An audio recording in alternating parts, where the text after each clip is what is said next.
G'day y'all. My name is Craig Baines. I'm a current surveying major student at Kennesaw State University. In deciding what we wanted to do in choosing our initial site, we wanted to look at a site that would had some interesting topography, but also current existing conditions. And we also wanted to choose a site that we would have fun having a development plan for.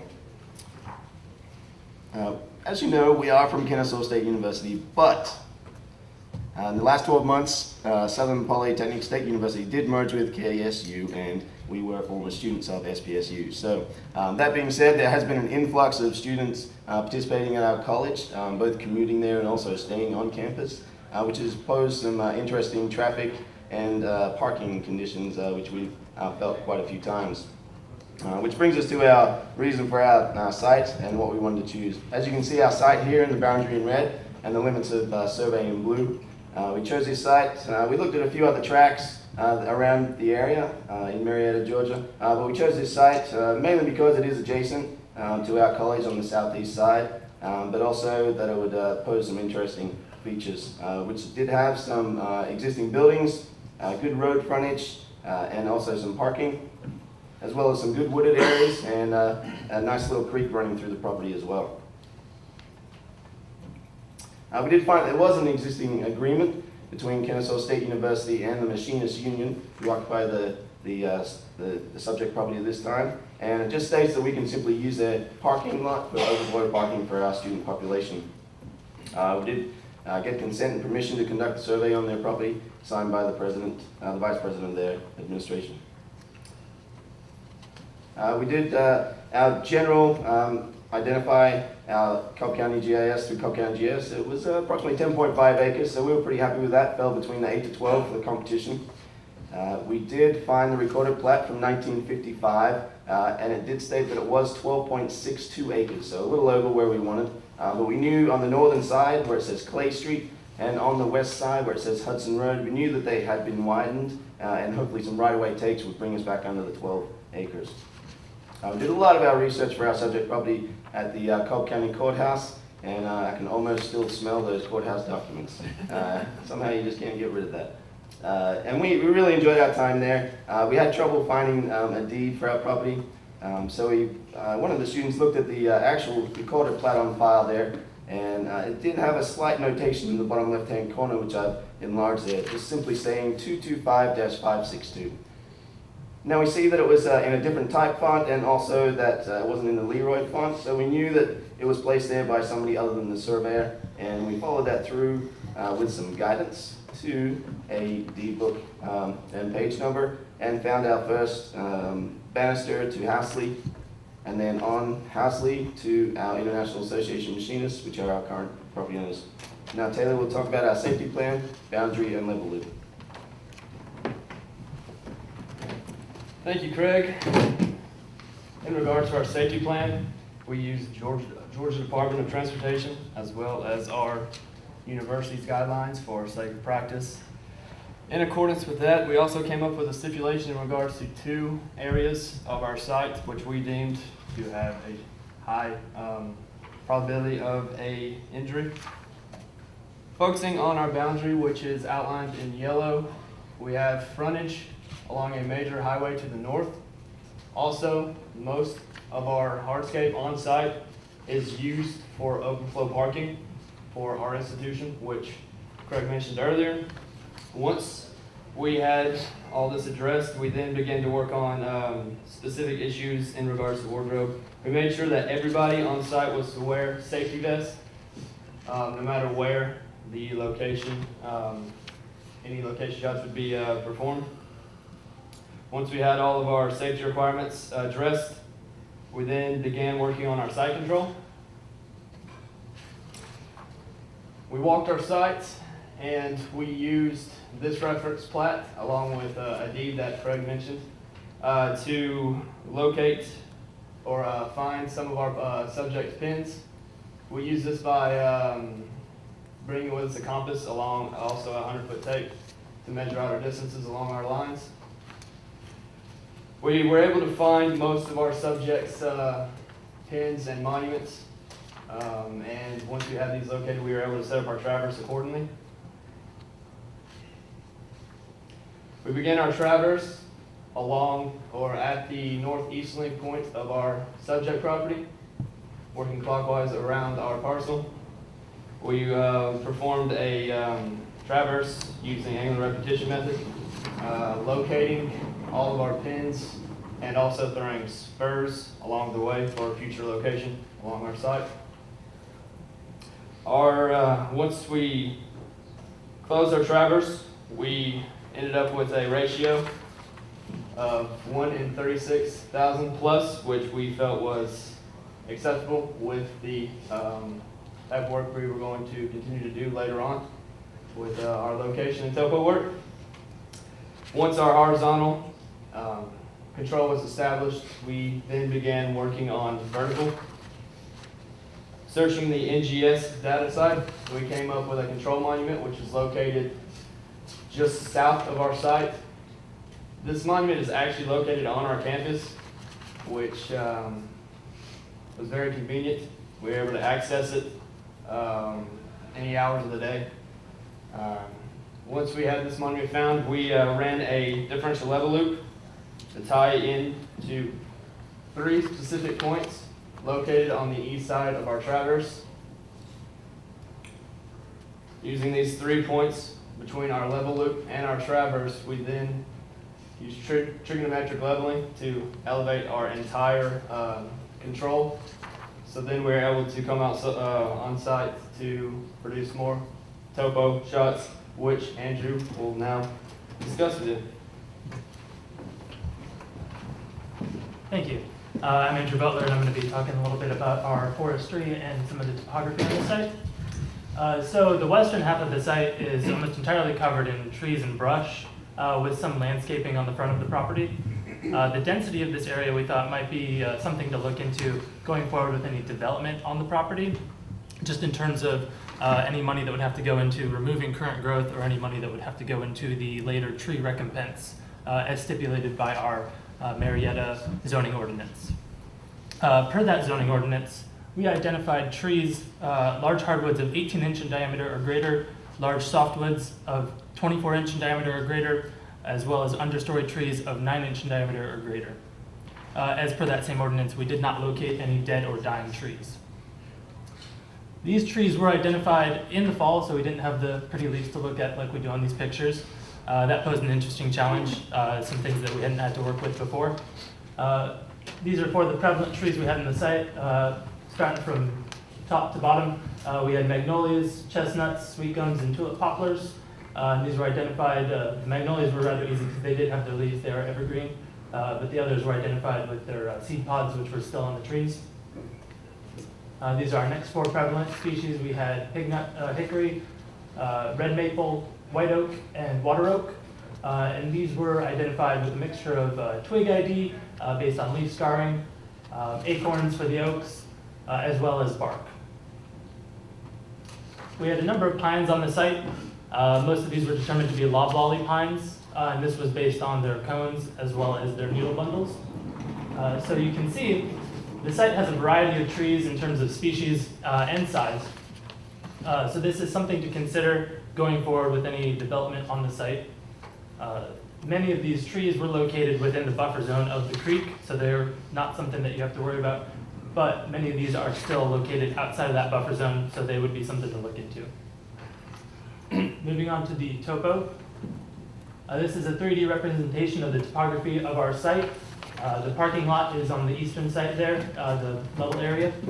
As it comes off the parking lot, you can see it starts to slope down to the creek, which was an interesting part of our project, which Chase will now talk about. Thank you very much, Andrew. Hey there, folks. My name is Chase Bell. I'm going to be talking about the creek, utilities, and hardscape. As you can see, the creek was located on the western half of our property. And doing research on the right-of-way, we were able to see that the creek began off on the property in front of ours across the street. It is no longer visible. So the creek is actually ran underneath through a metal pipe, which actually enters our property in the northeast corner with the blue dotted line. And as the creek flows through our property, there's a few buffers we have to address. There's a 25-foot state buffer, with an additional 25-foot undisturbed buffer following by another 25-foot impervious buffer, resulting in a 75-foot combined buffer from the rested vegetation. As the creek moves on through our property, it exits our property in the southwest, going underneath Hudson Road. Now looking at the FEMA map, graphically, our site is not, it doesn't fall under the 100-year event, but moving on to development, it would probably be a good idea to get a hydrology test. Moving towards the hardscape, as Craig mentioned, the eastern half of our site is home to the Machinists Union, along with a parking lot that Kennesaw State also uses that with a joint agreement. Up front and throughout the subject property, we have located all visible utilities, and our site is serviced through a water meter, and electricity is ran straight to the building. Now Zach will talk about the boundary. Thanks, Chase. As you said, I'm Zach Weisel. I'll be talking about the boundary decisions, zoning regulations, and any easements that would otherwise affect our site. So jump right in. Our POB is on the top right corner. We decided to use this because it's on a major landlot line and at the intersection of that major right-of-way there. As Craig mentioned, we did find all of our adjoiners on our local county GIS, with the exception of our northwest adjoiner, which I'll discuss as we go around clockwise. At the road, we did not find a pin for our POB, so we had to come down to our next two monuments found. We did find concrete monuments there that were called for in the deed, held those, and used that to rotate our whole job to that. Using that fact, we were able to establish our line all the way up to that POB at the right-of-way. And as you see on the right side there, we have an older chain link fence that helped support that decision. It was running parallel and about a foot or two off our line, so we felt good with that call. There's a concrete monument I just mentioned there to the southeast. So from there, we run northwest out to our western right-of-way of Hudson Road. We found 3 half-inch rebars on line that were also called for, and using a best fit, those were all within 4/100ths of the line that we propagated. Which takes me to, this is the most recent plat that we found from all of our adjoiners, so this is how we established Grid North based on the fact we have no access to GPS. And as you'll see, the bearing there, 864239, matches the bearing that we held based on that plat there. And once again, those are just the half-inch rebars on line that we found, which takes us to our first right-of-way, Hudson Road. We determined it was 50-foot right-of-way based on an adjoining plat to the south. Because our plat was much older, this had no right-of-way in the 50s, so nothing was called for in our deed. But due to a plat found in the south, it was called for as 50 feet and also confirmed by our county DOT. Once again, no monumentation on the right-of-way, probably due to widening. So with that in mind, we held the located center line from our shops and offset 25 feet accordingly, which establishes our southwest corner with the intersection of the line I just described and our northwest corner. This is the adjoiner I mentioned previously. We had no record doing a 60-year search in the courthouse, so we had to rely on our calls in this instance. Once again, no monumentation. So we rotated, we held our concrete monuments and the good pins on line and did a best fit on that as well and held the next 3 calls out to our major right-of-way. This was a challenging part for me. I've never had to interpret DOT maps, and it looked pretty confusing to start with. So with some help from the advisor, we were once again able to establish our center line based on the fact that we were lacking monumentation at the road, and basically understand the calls right and left and the stationing to establish that major right-of-way. And just quickly here, our site, based off of our local city ordinance, is zoned LI. We found that map online. And once again, we found the zoning ordinance for that and determined setbacks based off another map provided by the city. Our front setback, the red line there, was determined to be arterial, which is a 75-foot setback. Our western right-of-way was determined to be a local road, which is a 50-foot setback, and we had 20-foot setbacks and 40-foot setbacks, as you'll see in pink. I hope that shows up good on there. And just a couple easements and other issues that may affect the site. You'll see we have in the red there a high voltage power line running just to the south of our northern line there. Once again, doing a 60-year search, we found no record of our owner ever giving rights to the power company, but we do believe there's a blanket easement in there somewhere back for them to even establish that. We do have a gas line that runs almost parallel to that high voltage line. We did find a record of that, older plat. based on markers and monumentation out in the field, we were able to confirm that those calls match what we located, which was awesome. But however, we do not have a width specified on that. So that would be something to consider with going forward in development. And this is just a continuation of the east side of our property, once again, showing the power lines and the gas easement running across the front. And lastly, as a few of my colleagues mentioned, we do have an access agreement on the east side, once again allowing students to get into that parking lot. And as far as easements and other issues affecting the site, that's about it. So it would be great for development, which Blake is going to talk about. Thank you, Zach. So we actually did perform a preliminary concept design, a little different than the rest of the team so far. This is our concept plan view. A couple points of interest. To the east, we have our improved parking lot. To the west, non-traditional student housing, and the 75-foot buffer that Chase so eloquently laid out for us, and the dotted line adjacent to the creek. As far as the housing is concerned, there will be 42 units total, as well as 94 spaces to accommodate any residents or guests or people visiting the pool. And that brings up a good point. It would be for non-traditional students. Typically on campus you don't have a pool. This would be for military families. There is a base nearby. Students with families or older students or senior class students. So not anybody can live here. There is a pool house, and as well as a walking trail. A